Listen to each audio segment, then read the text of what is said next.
Mais en fait, Barbara, c'est une femme de cœur. C'est engagée, qui porte des valeurs, des combats, elle est féministe, elle est féministe, elle est super maman, elle est chef d'entreprise, elle est pétroleuse, elle est plein d'autres choses. Voilà. Barbara, merci. On va devoir prendre le souffle là aussi hein, pour enchaîner. Merci. Barbara, moi je voudrais tout simplement que tu nous dises pourquoi tu as fait cet événement après l'exposition et quel est vraiment le message que tu veux faire passer à la salle. Parce que vous allez tous être ambassadeurs hein, après cette soirée. Quel est le message que tu voudrais vraiment faire passer à travers tous ces témoignages? Alors en fait, en janvier, avec les événements qui se sont passés, Je suis Charlie, j'ai eu envie de donner des bonnes nouvelles. J'ai envie que le monde aille un petit peu mieux. Certains connaissent mon combat pour la prévention et pour le dépistage précoce du cancer du sein. Et j'ai eu envie de revoir certaines que je ne voyais plus depuis, parce qu'elles habitent un peu loin, elles habitent à Paris, ou à Pau, ou à Tarbes. Et j'avais envie que ces 10 jeunes filles viennent vous voir et vous racontent leur nouvelle vie, ce que le cancer leur avait apporté. Je ne voulais pas être qu'un oiseau de mauvais augure en disant à toutes les jeunes filles « allez vous faire dépister, vous allez tout avoir le cancer, etc. » Pas du tout. Je suis vraiment là pour vous dire de vous écouter, comme les jeunes filles vous ont dit. Et j'avais vraiment envie de vous donner de bonnes nouvelles, de temps en temps des moins bonnes, mais c'est aussi la vie. Et tout ce qui se passe aujourd'hui, c'est à cause du professeur Lamarck, voilà, qui est présent aujourd'hui. Et là, on l'écoutera tout à l'heure. C'est un grand homme. Grâce à vous. À cause et grâce, c'est un grand homme. Et voilà, et je remercie vraiment ces 10 jeunes filles de m'avoir fait confiance, parce qu'en plus de s'être mis nues il y a 3 ans, elles se remettent nues aujourd'hui devant vous. Un petit mot de la suite quand même aussi, Barbara, parce que voilà, ça ne va pas s'arrêter ce soir. Oui, il y aura la prochaine Montpelliéraine qui sera le dimanche 29 mai 2016. Donc on est les seuls à Montpellier à accueillir les hommes et les enfants. Donc c'est très important. Moi, je ne voulais pas qu'on soit qu'entre filles et qu'on court. Et surtout, je ne voulais pas qu'il y ait que les bien portantes qui courent. Je voulais que les femmes malades soient actrices de l'événement et pas bénéficiaires. C'est pour ça que ça fait moins de 5 km. Et c'est pour ça qu'on ne demande pas de certificat médical. Alors merci, je sais qu'il y a beaucoup de cancérologues qui sont dans la classe, excusez-moi. Je suis en cours. C'est parce que je suis parce que je parle de médecin en cours. Je sais qu'il y a des cancérologues qui sont aujourd'hui dans la salle et je les remercie parce qu'ils viennent courir avec leurs patientes et ils m'ont fait confiance depuis 8 ans. Alors merci beaucoup. En plus, c'est une date que vous pouvez... Le premier message que j'ai envie de vous faire passer, c'est que à partir du moment où on sait qu'on a la maladie, le cancer, il faut essayer de l'accepter le plus tôt possible. Déjà pour soi, pour pouvoir se focaliser sur le plan d'action mis en place par les médecins, donc ce qu'ils appellent le protocole, et aussi pour l'entourage, parce que c'est facile pour personne. C'est une maladie injuste. Et il faut absolument qu'on externalise toute cette colère pour pouvoir vivre cette expérience au mieux, dans les meilleures conditions. Donc si on résume, en gros, j'ai une taille de soutien-gorge supplémentaire, j'étais dans la lignée, j'ai un job, j'ai le job de mes rêves, j'ai un chéri merveilleux qui m'offre un avenir potentiellement magnifique. Bon, bah voilà. C'est pour ça, ce que j'ai envie de vous dire, c'est n'ayez pas peur, faites-vous dépister, palpez-vous, ou faites-vous palper, ça marche aussi, et ça peut vous sauver la vie, et puis ça peut vous ouvrir les yeux et réaliser des choses auxquelles vous n'auriez pas pensé. Parce que sincèrement, si j'avais pu prendre conscience de ce que de devenir mon idéal aujourd'hui, avant d'avoir eu la maladie, bah, je l'aurais fait bien avant. Je l'aurais pas attendu. Merci de m'avoir écouté. Et puis, donc j'ai fait comme tout le monde, je suis allée sur internet, parce que j'ai voulu savoir à quelle sauce j'allais être mangée, donc j'ai découvert plein de choses horrifiantes. Honnêtement, je me suis dit, putain, c'est bon, ça va être l'enfer, quoi. Et puis, donc c'est la boule au ventre, accompagnée de mon super chéri, que je suis allée donc à ma première chimiothérapie. Autant vous dire que j'ai fixé le produit rouge jusqu'à temps qu'il rentre dans mes veines, et là je me suis dit, allez, c'est parti, on va vomir. Et puis j'ai fait donc mes 3h30 de chimio, bon ça se passait pas trop mal, mon chéri tapotait sur la main, tout allait bien. Et à la fin de tout ça, je me suis dit, je me sens pas trop mal, tiens, et si on allait se manger une petite entrecôte et boire un demi de bière? Et nous voilà partis au restaurant, je vous assure que j'ai une bonne fourchette. Hein. Et là, je me suis dit, bah merde alors, il est possible de vivre le cancer, enfin la chimio et le cancer autrement. J'aimerais beaucoup remercier Barbara, parce que d'avoir une femme comme ça, d'avoir une femme comme ça dans sa vie, c'est vous aider à vous construire. C'est un engrais en fait, on devient une belle plante. On meurt un petit peu puis on renaît. Enfin, on est un peu des phénix, hein, nous les cancéreuses, hein, c'est un sacré club. Hein, qui sont smart. Et puis voilà, j'ai une grosse pensée pour mes amis qui m'ont fait la surprise de venir me rejoindre ce soir. Et ça, croyez-moi, ça vaut tout l'or du monde. Merci. Bastien, je t'ai vu dormir. Et Chloé, je t'ai vu lui donner des coups de coude. Merci. Voilà, donc je vais finir sur ça. Audrey a parfaitement conclu la chose en donnant des chiffres. Bon, maintenant, allez-vous vous faire coter les bichons. Ne plongez pas dans la psychose, mais bon, quand il y a un doute, il n'y a pas de doute, hein, il n'y a pas d'âge. Hein. Les filles l'ont bien dit, elles ont toutes posé des noms et des mots là-dessus. Donc, n'hésitez pas. Voilà, et merci d'être venus pour nous. Alors, je vais terminer par de l'espoir, parce que l'espoir, il y en a toujours. Il y a de l'espoir, puisque l'homme est intelligent, et par son intelligence et par la science et la connaissance, sauvera l'humanité. Du moins, je suis un des derniers qui y croit. Je vais vous raconter, oui, je suis un des derniers qui y croit, mais j'y crois vraiment. Je vais vous raconter une histoire très récente. Elle date d'il y a 2 ans. À moi, elle est arrivée. À quelqu'un de proche. Je l'ai fait systématiquement parce que je sais que c'est le meilleur examen pour les femmes qui ont du risque et le plus efficace, c'est l'IRM. Jamais on ne dira autant que l'IRM est importante. Que les cancérologues consacrent malheureusement, et j'en suis, et longtemps, au deuxième temps, c'est-à-dire quand vous avez eu un cancer, alors on vous fait d'IRM pour voir si vous en avez un dans l'autre, parce que ça le voit tous les deux en même temps, etc. Ce n'est pas irradiant, c'est répétitif. Alors même que je fais à la personne qui m'était proche une IRM régulière, et que je découvre un micro-cancer de 7 mm qui s'est soldé par une radiothérapie et une prise d'anti-œstrogène, c'est tout. Elle a son sein intact, parce qu'on a pu lui faire le NEC plus ultra, après les dosages nécessaires, etc. Elle va voir son gynécologue, elle revient le voir pendant toi, c'était l'année dernière, hein, c'est pas après-demain. C'est pour ça que je vous dis que beaucoup de choses restent à faire. Elle lui dit, quand même, je suis content, sous-entendu, Jean-Louis, puisqu'il me connaît personnellement, m'a fait faire cette IRM. Sans cette IRM, on n'aurait rien vu, parce qu'au passage, je vous signale que les 2 autres examens n'avaient rien vu. Réaction du gynécologue en se tournant et en allant chercher un papier, lui dit, oh, vous savez, on l'aurait découvert tôt ou tard. Découvert tôt ou tard? Mais c'est monstrueux ce qui est dit là. C'est dire, on aurait dit tôt ou tard. Il sait ce que ça veut dire, découvert un cancer tard. C'est pire, tout ce que nous avons vu, vous les réunissez tous ensemble, toutes ces souffrances, c'est ça. Mais c'est incroyable qu'on vous dise ça en 2015, dans un cabinet très connu du centre de la ville. Mais moi je les fusillerai, ces mecs. C'est pas possible. C'est pas possible. C'est pas possible. Alors, je terminerai en vous disant ceci. Le grand espoir, il est là. Il est que vous vous souveniez aujourd'hui qu'en pathologie médicale et chirurgicale, tout ce qui est petit, tout ce qu'on découvre au début, tout ce qui est tout petit, c'est facile à traiter, sans souffrance, sans séquelles, tout. Les maladies vasculaires, les maladies infectieuses. Est-ce que vous croyez que c'est bon d'attendre qu'une angine fasse un phlegmon ou vous fasse une réaction parce qu'il ne faut pas donner des antibiotiques tout le début? C'est tout le drame des médecins qui sont obligés de prendre des responsabilités qu'ils ne peuvent pas prendre. Tout, lorsque vous le prenez au début, facile à guérir. Le cancer en est l'exemple type. Ma définition depuis des années est: ce n'est pas le traitement qui guérit le cancer, c'est le stade auquel on l'applique. Toute forme confondue, plus il est petit, plus ça va être facile, plus ça va être sans souffrance. Encore faut-il savoir les facteurs de risque. Quand vous avez un cancer à droite, il faut regarder la gauche. C'est une évidence. Quand une femme a un cancer à gauche, il faut lui faire une IRM, comme ça on voit la gauche et le droit. Voilà, encore une chose, c'est pas une découverte du ciel. Il y a un risque élevé quand vous avez un cancer d'un seul côté de l'avoir de l'autre. Bon, donc c'est le diagnostic précoce. Pourquoi je vous dis ne parlez plus de dépistage?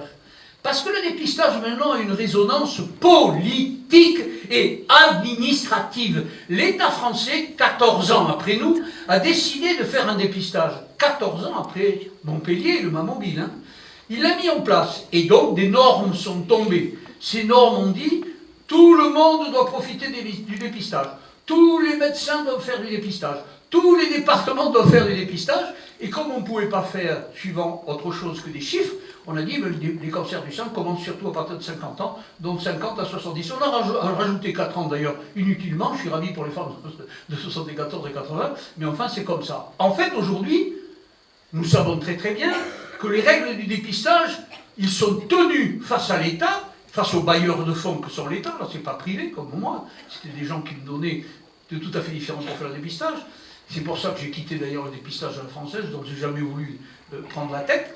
Donc ça veut dire en clair qu'ils sont opposés à ce que peut dire par exemple Barbara Pastre, et ce que je dis et que je vous dis ouvertement, c'est que le cancer se rajeunit et qu'il faut faire très attention et que toutes les femmes jeunes, comme vous le dit Barbara Pastre, doivent penser qu'à un moment donné, si elles ont une boule dans le sein, c'est probablement pas un cancer, encore faut-il le prouver, il faut le prouver. Et pas par un examen poète-poète et une échographie, merde. Il faut le prouver. Avec des cellules que l'on montre et on regarde et on les examine. Et on regarde tout. Et après on dit non, c'est rien, c'est un kyste, c'est une dystrophie. C'est le boulot que j'ai fait pendant 40 ans. Je n'ai pas trouvé des cancers partout, j'ai trouvé des tas de maladies simples. Donc ça, nous devons le savoir. Et comme ce cancer se rajeunit, voici la courbe finale. Depuis le début du dépistage, celui que nous avons commencé, le nombre de cancers n'a cessé d'augmenter. Ça s'appelle l'incidence. Les cancers en général dans le monde, dans les pays où on mesure les cancers, dans les autres on mesure les cadavres abattus par des mitraillettes ou par le manque de bouffe, parce qu'ils n'ont même pas un bol de riz. Mais enfin les pays où on peut compter, le cancer et le travail sérieux ne cesse d'augmenter en nombre, l'incidence, et le cancer du sein le premier. Eh bien pour la première fois, depuis 89-90, c'est les premiers pas du dépistage, quand on a fait cette information générale, les femmes sont allées voir à ce moment-là quand même et ont insisté, sont sorties de leur isolement. Eh bien, malgré ce, la mortalité par cancer a diminué. Donc la combinaison de la taille du cancer et de la possibilité de traiter de plus en plus efficacement les cancers s'accompagne peu. Ils augmentent en nombre, mais on a stabilisé le décès. Ça, c'est un fait incontournable. Donc, ne parlez plus de dépistage. Si vous voulez vous faire surveiller parce que vous avez une anxiété, prenez-vous en charge. C'est ce que vous dites. Donnez cette information aux vôtres et à ceux qui ne savent pas. Si elle a un problème, il faut un diagnostic.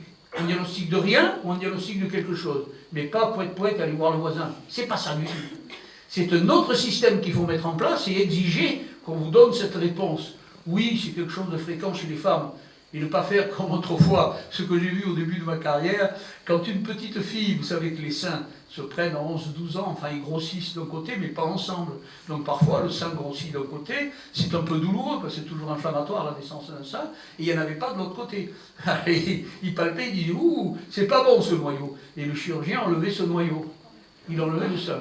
Parce que la matrice du sein qu'il enlevait, il n'y avait plus de sein.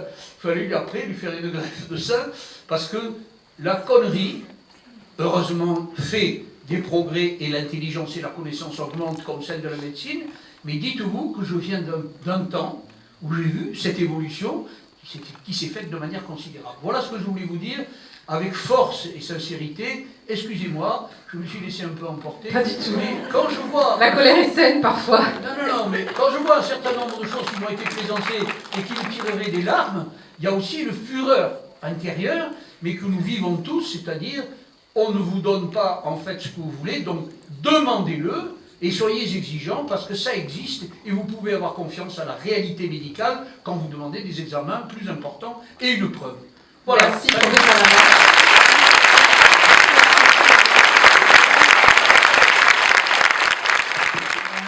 C'est vrai que Montpellier, avec le professeur Lamarck, les Mamomobiles, est vraiment implanté. Ce dépistage est vraiment tellement important. Et quand on voit l'âge des jeunes filles aujourd'hui, c'est vrai qu'on voit bien que c'est fini. L'idée où on disait on fait un dépistage à 40 ans. Voilà, il faut vraiment que tout le monde se mette à se mobiliser pour que, en effet, peut-être renvoyer des courriers à toutes les jeunes filles de 20 ans pour leur dire que maintenant il faut se dépister très tôt. Voilà, donc moi je suis un peu émue là parce que en plus voilà, je soutiens Montpellier-Rennes depuis très longtemps à titre personnel et dans ma famille, voilà, on a été aussi voilà, touchés, donc c'est vrai que ça, c'est un peu émouvant aujourd'hui. Après, c'est vrai que je pense notamment aux élus qui sont dans la salle. Je pense que les filles, elles vous ont donné du travail parce que vous avez vu qu'il y a quand même pas mal de pistes sur lesquelles il faut avancer. On a parlé du droit à l'oubli, des problèmes qu'elles peuvent avoir en effet pour avoir des indemnisations chômage, avec la sécurité sociale. Enfin voilà, je crois que là, il y a du pain sur la planche. Hélène Caudalie qui nous soutient Bonsoir à ce tous. soir. Oui, c'est un plaisir, c'est une fierté, parce que c'était difficile de parler en tant que partenaire ce soir, parce que ça touche tellement, et on n'a pas envie de faire de com, mais Oui, de la promo, je sais de la pas. promo, c'est pas ça, c'est surtout vraiment d'être fier de participer à une cause, le combat de toutes ces femmes qui peuvent vous toucher, me toucher. Donc Caudalie est vraiment fière d'aider la Montpellier-Rennes, d'aider à donner du plaisir. On a parlé de soutien, donc il faut du soutien de toutes sortes, il faut du soutien humain, il faut du soutien politique, il faut du soutien financier. Donc nous, ce soir, on est là pour donner du plaisir à toutes ces femmes, et puis à ces hommes aussi. mais voilà, c'est un plaisir. Et puis aussi aider à communiquer sur ce dépistage. Parce qu'il est important aujourd'hui qu'on le sache. Moi, j'ai envie de sortir de cette salle et d'en parler, de dire à mon entourage, mais va te faire dépister, il faut, donc c'est important. Voilà, merci beaucoup. Merci. Merci beaucoup. Alors, Adria Mutuel, c'est vrai que c'est un peu une histoire particulière parce que c'est un partenaire historique. C'est-à-dire qu'en effet, ça fait un petit bout de temps quand même que vous soutenez Barbara. Peut-être nous raconter un peu l'histoire de ce partenariat. C'est plus une histoire d'amitié maintenant qu'une histoire de partenariat finalement. C'est dur, vraiment dur de parler après tout le monde. Comment ça a commencé Quand Barbara, cet électron qui est Barbara est venu me voir, on est tout de suite tombé amoureuse de l'expo en fait. Nos élus aussi, nos élus bénévoles de la mutuelle, ils ont vu l'expo, ils ont vu les témoignages, ils se sont dit mon Dieu, quelle force, mon Dieu, quel courage, qu'elles sont belles, il faut absolument qu'on les aide. Donc du coup, on a pris sur nous, dans nos petits baluchons, de mettre l'expo, on l'a transportée absolument partout où on a pu. Alors, elle est passée où cette expo-là? Oh là là, elle est allée dans toutes nos agences en France, donc on en a 115, c'est déjà pas mal. Elle est allée à notre siège à Paris, à notre congrès à Aix. Grâce au soutien de Christian Bourquin à l'époque, on l'a mise dans toutes les maisons de région de Languedoc-Roussillon. On a fait des forums autour, on a fait des conférences débats. Grâce à l'expo, on s'est décidé pour faire des projets fous avec Clarisse. Comme quoi? On a acheté une 2 chevaux rose. Enfin, et pour faire quoi? Parce que si c'est juste 2 chevaux roses. Annie, qui est une autre de nos partenaires, nous a proposé ce projet il y a 2 ans. On s'est dit, ouais, génial, après avoir fait le crabe, on peut tout faire. Et du coup, Annie a fait un rallye Nîmes-Paris avec 2 2 roses. On a réussi à mettre 147 2 chevaux dans les arènes de Nîmes. Pour parler du dépistage, ouais, c'était le but. Oui, c'est pas juste pour vous amuser. Un peu aussi. Oui, quand même. Cette année, on a collecté plein de soutifs. La mutuelle a des garages remplis de soutien-gorge maintenant, puisqu'Adrea va reverser 1 € par soutien-gorge collecté aux organismes de dépistage du cancer du sein. Donc là, j'en ai 7748 dans le garage. Voilà. J'ai toutes les tailles possibles et imaginables. J'en avais jamais vu autant de ma vie. Voilà, donc on l'a transporté partout, jusqu'à Caen même aussi, Gap, Besançon, Bourg-en-Bresse, Mâcon, Moulins, dans les confins. Dans des endroits improbables en France. Tout à fait. Dans des petits villages à côté de Perpignan que je connaissais pas, que ça m'a permis de connaître ce coin-là aussi, c'est super beau. Enfin bon, voilà, ça nous a fait faire des projets fous et ça nous a aussi, parce que Clarisse et moi, on a eu aussi dans nos familles des cas de cancer du sein, bien entendu, puisqu'une femme sur 8. Et du coup, on s'est senti hyper utile, parce que quand on a un cas comme ça dans notre famille, on ne sait pas quoi faire, on soutient la personne un max, et puis c'est tout, on est là, on accompagne, et on est un peu démunis. Et là, grâce au départ à ce projet et à tout ce que ça a entraîné derrière, on s'est senti hyper utile en fait. Et c'est ça qui est émouvant pour nous et qui a fait qu'on... Enfin, je veux dire, on est partenaire à vie, maintenant t'es foutu, t'es prise avec nous. Mais voilà, c'est... Je pense que ça lui plaît bien, que vous soyez partenaire à vie. Là. Je pense que ça colle bien. Merci beaucoup. Merci d'être venu quand même apporter aussi votre